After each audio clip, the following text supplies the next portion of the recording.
Mobilitazione nazionale di uomini e donne in divisa che incrociano virtualmente le braccia. Nel mirino della protesta di Polizia di Stato, Aeronautica Militare ed Esercito, il contratto e la carenza di personale che colpisce di conseguenza anche i cittadini, visto che parliamo di sicurezza e di garantire la serenità della vita comune.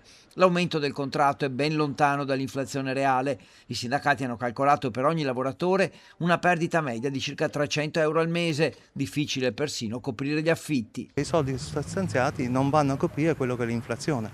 Praticamente i soldi stanziati in questa contrattazione lasciano l'amaro in bocca, anche perché noi avevamo già chiuso un contratto 22-24 in cui erano stati presi degli accordi, erano stati presi degli impegni che non sono stati rispettati. Inoltre i sindacati di polizia, esercito e aeronautica denunciano la gravissima carenza di organici che mette a rischio i servizi operativi in tutte le 7 province del Veneto, fanalino di coda in Italia davanti alla sola Lombardia per numero di agenti ogni 100.000 abitanti. Le criticità maggiori a Belluno ma anche a Padova.